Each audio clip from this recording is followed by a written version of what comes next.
What is up? I'm Strident. What's up, Yasuke? I have to get you, man. I gotta get you.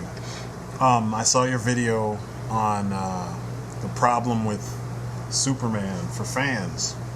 Um, and you did have a couple points in there that make sense.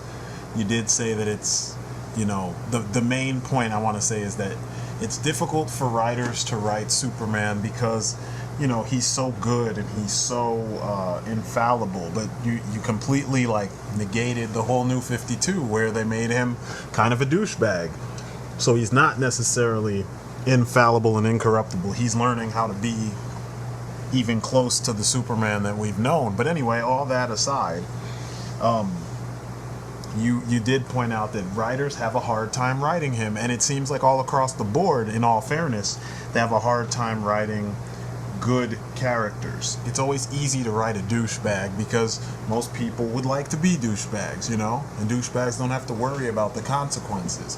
You can conveniently leave that shit out, like they do for Wolverine and Batman and Deadpool, and and several other characters. You can conveniently leave all the consequences for their actions. You can leave those out because people just get hard-ons on the act of being a douche because they believe that's being a badass, and that's cool and that's the way it should be, when in reality, yeah, good luck with that shit. Try doing that shit in real life. That's where I have to come in. That's one of the main things that I had to come in and I have to say something about. And I don't know, I gotta jump in and say my piece. So you pointed out that psychologically Superman is a character for people who can't lose, or for people who are powerless. Now, the powerless part you got right. Children love Superman because he can do all the things that they can't do. But see, what you neglected to point out is people love the idea of a character with power, period, with abilities that are beyond normal people, period, i.e. Hercules, Gilgamesh, any of those heroes from back in the day, Thor, Odin, the gods, the Norse gods, the Greek gods, any gods in any society or culture. We like the fact that they can do things we can't do, so it's nice to daydream and imagine what it would be like to be like those people or those characters, fictional or otherwise. Now, there are people who I bet can't lose and like Superman, and they're douchebags, and they kind of impose that on their choices in characters. But don't you think that would apply to characters like Wolverine or Deadpool? You chop off a limb for Deadpool, he just grows it back. He teleports all over the place and he's wisecracking the whole time. Wolverine, you basically can't kill Wolverine. I mean, his skeleton is unbreakable, and then his body can heal from anything. You want to talk about Jesus, wouldn't that apply to them too? Wolverine just wins by default. Shit, doesn't that apply to Batman? Ever since the whole goddamn Batman simultaneously showed up with the Chuck Norris jokes, Batman just can't lose. And then Batman becomes so popular that he beats everyone, including Superman. Now, if anyone was an example of you being the kind of person or douchebag or kind of just human being who has to be the best at everything or can't afford to lose, or you do lose but you want to pick someone who doesn't, isn't that why the majority of people pick Batman? So the psychology thing, I think you have parts of it, and I think this. You just neglected to put this in the video. That there's more to it than just, if you're a child and you're weak or you're powerless, you can, vicariously live out your power fantasy through Superman, or, you being a douchebag or something like that. You don't have to be a kid to be powerless. You can be an adult. A lot of people don't have you have limits to your power, whereas Superman seemingly has no limits to his power. Now that brings me to the focus on his powers. You said he has too many powers. Now, when you use Death Battle, you let Death Battle be your I don't want to say sounding board, but your research, you know what I mean? Your footnote explaining all the various powers. The thing they neglected to say is that these are the powers he's had in the past 80 something years. These aren't all powers that he had all at one time. Now, there are a good 6 or 7 of those things that exist right now. But some of those things they pointed out, like him knowing martial arts and those are all things that he learned, and they're not powers. Because Batman knows martial arts, Daredevil knows martial arts, all that shit. And I get it, it's semantics, so I won't go into those details. But Superman does not have all those powers right now. This is factual information. And I mean, he didn't even have them before the reboot. You know what I'm saying? Before the New 52. He had them based on certain stories that took place in certain eras. One of the things that they pointed out, the whole seeing your soul bullshit, that was even a one-off type thing that happened in a simple story that probably is not canon and was just some writer trying to throw his own idea in there, going off on the whole Messiah or messianic image and feel and iconography of Superman. You know what I'm saying? But that's not even like something that most writers wanted to add to Superman's canon abilities. So no, some of that shit, no. The whole 8 times the speed of light or whatever, no, because that would make him a lot faster than the Flash, and the Flash is faster than Superman. So if he's going 8 times the speed of light, then what's the Flash doing? That was a writer trying to do his own thing with Superman's abilities. Now, the infinite mass punch thing is something he did. It's not something he does.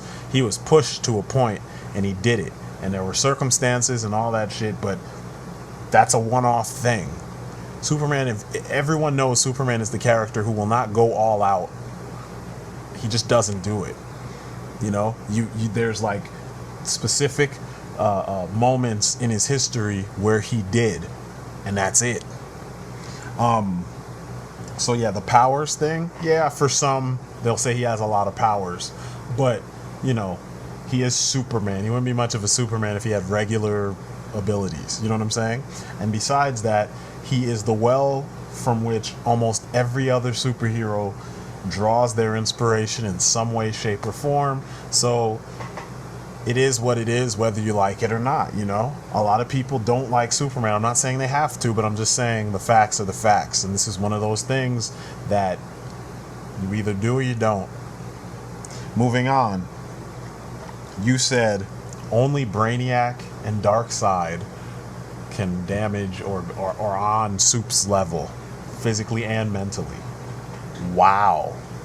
So you obviously do not read Superman comics, which brings me to, or even really watch a lot of Superman related stuff, because man, I could do a video on I have the figures and the comics of the characters that could cause him a lot of problem and have caused him a lot of problems. There's characters like Despero. There's characters like Mongol, even Parasite. There's characters like Eclipso. There's characters like any of the villains from the whole New Gods Fourth World saga. There's characters like who else? Black Adam. There's characters like Ultraman. There's characters like Imperiex. And I'm just giving you random ones. These are random guys that show up every now and then. Imperiex being probably the pinnacle of actual powerful opponent for Superman, almost more so than Darkseid, or equal to Darkseid. So this is one of those things where you gotta, people saying that he doesn't have threats, you need to research and actually just read the fucking books. Ask a Superman fan, what books should I read to see Superman actually deal with really powerful threats? You know what I mean? So I can get a feel for this character. Then you can, after you've done that, then it's safe to say A or B, yay or nay. But without that information, you can't say something like there's only two characters, two villains in his whole rogues gallery that are a threat. Man, that's horribly one-sided. It's horribly short-sighted. It's horribly one-sided, and it shows a lack of information. I mean, this is the one thing that I always complain about with YouTube, is that, yeah, it's our opinions come into play, but you can have an opinion that does have things to back it up, as opposed to limited knowledge of a subject. You brought up that his life is boring. You said he's mediocre because of all this power and whatnot. I think this is one of the faults of the people writing Superman stories. If you notice, the Superman stories that stand out have milestones in Superman's life, or they have serious topics in his life, or relatable topics in his life, like him marrying Lois, or him having issues with deciding if he wants to be with Lois, you know what I mean? Or him dealing with the fact that Lois is kind of fast, you know what I'm saying? She kind of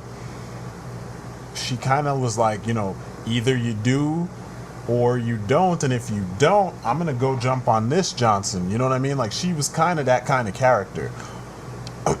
And it got worse over the years, because initially she was more like, Superman, marry me, and Superman would always come up with these weird ways to like get out of it. Superman, go out on a date with me, and he's like, there's a burning building on the other side of China, I gotta go over there and save people.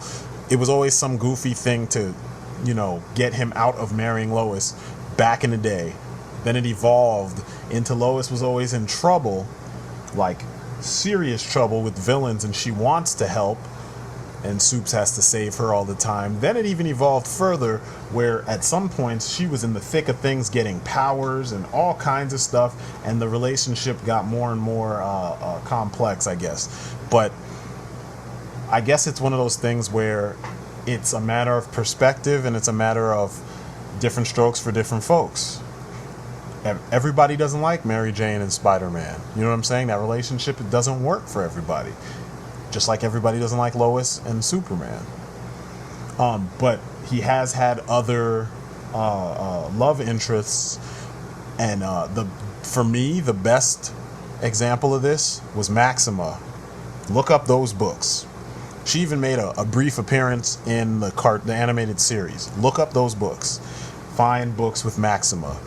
She wanted Superman to be her king, because she said throughout the galaxy this was the only man she saw as her equal, and the only man fit for her to reproduce with. So and the shit's funny, because she's so like, you're going to hump me, and you're going to be my king, and I'm going to be your queen, and that's the way it's going to be. And the fact that he doesn't want to do this is a whole lot of stuff that you need to see to fully get it. And it's pretty funny, considering that this is a big blue Boy Scout going through this kind of a situation. He's literally turning down super fine, super powered Poon. But that's a different story. You said the whole farm boy thing is not cool. Okay, different strokes for different folks. Like I said, people say Batman's more relatable. In reality, you couldn't be far from the truth. Superman is way more relatable. He has a regular family. He had a regular upbringing. He's not a billionaire. I mean, how many of us are billionaires? In school, he actually could not use his full potential. We can relate to that in a sense, because a lot of us haven't reached our full potential during school. So he couldn't show them how strong he was. He couldn't show them how fast he was or how smart he was. With us, we're learning, and we're trying to develop those abilities. You know what I mean? So sometimes, say you are smart, one of the smarter kids in your class, won't you get picked on for that sort of thing? So sometimes you got to hold back. I mean, you do your work perfectly, but you don't answer every question, because you don't want to hear shit from the jocks or from the this and the that and the other groups of people that want to harass you, because you happen to actually have been paying attention. And I'm sure there's more than a few people, this being the age of the geek and all, that can relate to what I'm saying. This is Superman's story. I mean, the shit's in print. It's been there 80 years. All you gotta do is read. So, you know, the farm boy thing, I'm not saying we all grew up in the country. That's a different story. But he's a simple person. He just happens to have this complex, godly side. You know what I'm saying? But he would rather be a regular person. And that's the dichotomy of the character that a lot of people don't understand, and they don't even bother to get a chance to understand, because they do what you did in this video and they judge him based on a few stories and a few sources, and they don't even go for themselves or get like information on the subject so that they can see how deep some of this stuff goes. Now, you did point out that there is a religious iconography with Superman, and it's true. But his creators were Jewish, and it was during a time where there was tons of anti-Semitism. I mean, you still have that now, but some of this was their power fantasy against shit that was going on during that time. It was 1930 something. So you guys can do all the research. I don't even have to fill in the blanks. There was a lot of shit going on, especially if you were a Jew. End of story. So when people get on the case that, you know, we get on the case of Superman being a religious figure. He's not a religious figure. He has parallels to religious figures. People don't follow, I mean, I guess I can't say that. People follow a lot of things, and these days, it's the worst it's ever been because everybody's a fan of everything. You got people who follow shit. Following things is a regular part of our daily everything. You know what I'm saying? You follow people on Twitter. You follow people on Facebook. You follow people on YouTube. People follow all kinds of things. And religion is definitely one of those things that's not necessarily at the forefront. You know what I'm saying? It's not. Our family structure has broken down. There's a lot of things that the times have changed drastically, and it reflects in all areas of our culture, or our society, I guess I should say. So the fact that some of the, you know, older culture and older societies' thought process and moral fiber shows up in this character, that shouldn't be a negative, because it's the positives. They're not saying, if you don't like Superman, we're gonna kill all of you, or we're gonna force you to convert and like Superman. You know what I'm saying? It's not that kind of thing. So the religious iconography being a negative, not so much. Now with Wolverine, it's a negative because people are trying to have their cake and eat it too. You want to say, oh, it's awesome that this character can't be killed and he always comes back from the dead, always sacrifices himself, always can survive for the next, you know, story or the next battle. But then he's a douchebag on top of it. It's not very heroic to watch a douchebag, a guy who treats everyone like shit, sacrifice himself because he knows he won't die. He's just a douchebag. He's like the ultimate douchebag, you know? And there's no two ways about it. This isn't even just my personal opinion. This is just one of those things where they write Wolverine as a douchebag. I mean, shit. Multiple times he's tried to kill Scott so he could hump Scott's girlfriend, wife, fiance, whatever she was at the time. That's just the ultimate douchebag, and there's no two ways about it. So the people bitching about Superman's goody-good attitude and whatnot are the people who love that, you know, Wolverine's, you know, I'll kill you to get what I want kind of attitude. And you're talking about people needing to have Superman so they can live out their power fantasies. I think you got it wrong, man. It exists. But I think the majority of those people, they're on the Hulk's nuts, or they're on Wolverine's nuts, or they're on Batman's nuts, because those characters do what they want and the consequences are so low, whereas Superman has to do the right thing because he's trying to set an example, but people give him shit for it, which is very much the way it works. You get shit for doing the right thing in society as it is. So, you know, I don't know. A lot of what you said, it feels like it's 100% opinion, and not very much thought past that. You know, not very much factual information, not very much research, not very much fairness to people who might like him. You did point out, though, that some of this stuff exists. You didn't necessarily say it was your opinion. So, you know, good job on that front. But putting all these things out there the way you did made it so one-sided and so hardcore. I hate Superman, or I don't like Superman. I did when I was a kid. But I was a kid, now I'm an adult, I'm smarter, I don't like him because of all these things. It's fine. I'm not saying you have to like him. No one has to do anything they don't want to do. I'm just saying, at least have an educated reason as to why. You know? At least have more factual information behind why. When I was in art school, that was a big part of critiques. When we critique each other's work, we can't say your picture sucks because I don't like the color blue and you used blue in that picture. No, I have to go based on shape, form, line, value, composition, you know, everything else. I can't just be like, oh, that color sucks. I can talk about the use of the colors. If you put blue everywhere and it's a forest, and you know, forests would usually have greenery and some brown and just earth tones in general, and you got blue everywhere, I gotta ask you why you did that. And if it doesn't make sense to me, that could be a reason. But I can't just say because you have so many colors, and I can't just be like, you know, I hate all the colors. I like black and white, so your picture sucks. No. And the same goes for Supes. I mean, people can say it, but it just doesn't sound very smart. He has too many powers. I don't like him. He's too powerful. I don't like him. Well, you shouldn't like the Hulk, Silver Surfer, Galactus, and the list can go on and on and on and on and on. There's tons of other people. I remember at a point in time, Captain America knew every martial art known to man. How can a guy who was frozen for, I don't know, 50 to 80 years or something, or a man that's 80 years old that spent more than half of that in ice, how would he learn every martial art? But people loved it. You get what I'm saying? They said Deadpool knew every martial art. How the fuck does he know every martial art and doesn't know his own name? Or doesn't know which personality is really his? Or doesn't know a number of things? You know what I'm saying?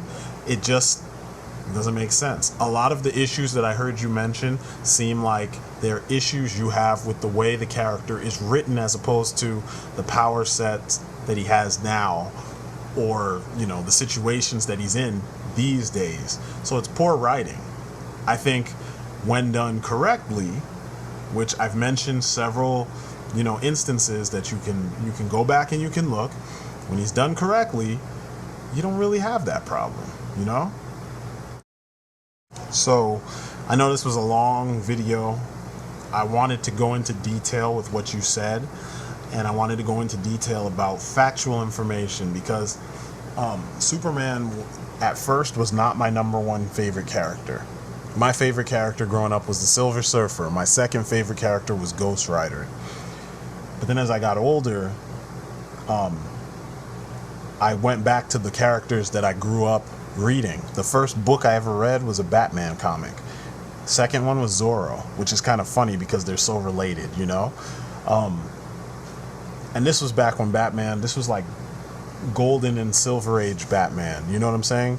Where he was fighting aliens and shit, and he wasn't always in Gotham, and there were some stories where he was shooting people and stuff like that. So it was like a completely different Batman from what people know now, you know?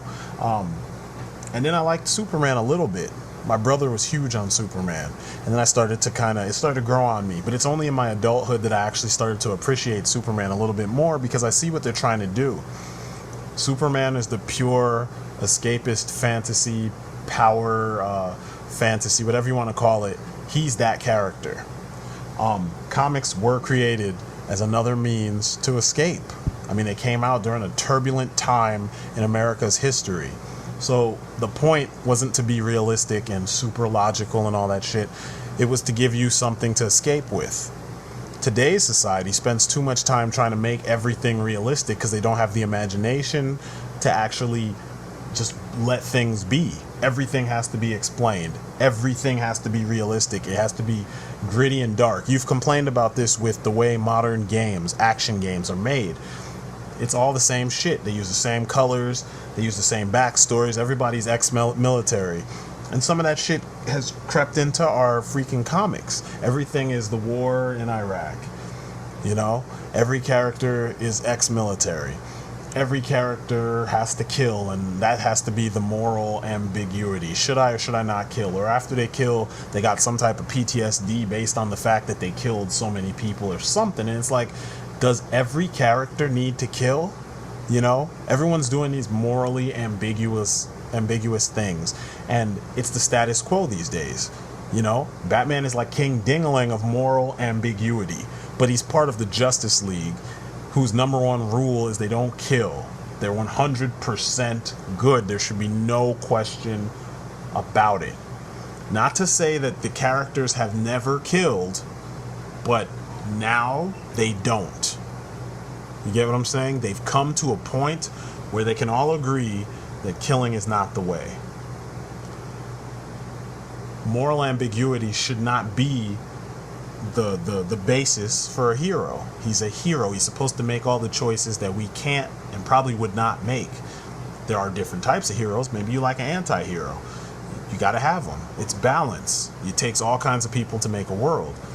But just because you don't like the good ones doesn't mean they suck. It just means that's not your thing. You know what I mean? I would like, and I wish, I'm not in control of anything except my own person and some aspects of my family, but and my art and the universe I'm creating. But I wish people would be a little bit more open-minded, because then everything would benefit from that.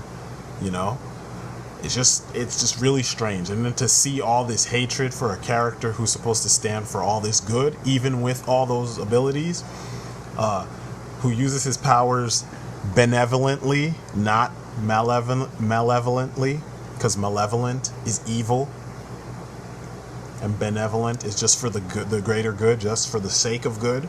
Hence, Maleficent from what was that? Sleeping Beauty, I think it is. That's why her name makes sense, because she was pure evil.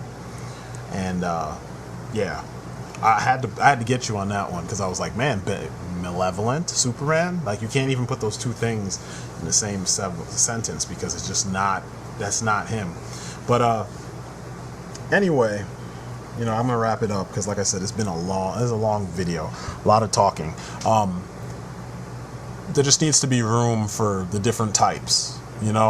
Yes, the climate has changed. People want superheroes that shoot people and that have a military background, because everything is military based. There's a lot of propaganda kind of seeping into everything. Shit, it seeped its way even into Batman. And I don't know. It's superheroes. They're their own thing. They're not soldiers. They're not all soldiers. They can't all be soldiers. Because that dumbs down the whole genre. They can't all have the same background. They can't all use soldier tactics. They can't all act like soldiers, And if they do, it's got to be a different kind of war, because some soldiers, some of these superheroes are fighting for different things, and war only happens to be one of those things, Terrorism is only one of those things, I guess, well, on Earth, you know what I mean? It's only one of the things they deal with. It's not the only thing. And to sum them up in that kind of way just seems kind of lame and short-sighted, and it hinders any growth for these characters. Superman, they've started over with Superman, and they're trying to do different things, and I think what they're doing, for the most part, it's some of it's hit, some of it's miss. I'm not a real big fan of the New 52 past their costumes, but I know a lot of people are feeling what they're... So, it's not for me. I'll admit that, and I grew up a DC fan, but it's just not for me these days. But it doesn't mean that I think everything they're doing is whack, and I'm not going to diss everything, Same thing with Marvel. A lot of what Marvel's been doing in the comics, to me, blows, but it doesn't mean I hate all these characters. I still like the characters. I still like the older stories that were well done, and I like new stories that are well done. But I'm not going to generalize everything unless it's about Wolverine, any of the Weapon X people, because, good God, that's a whole story for another video. So anyway, that's my story. I'm sticking to it. Peace outside.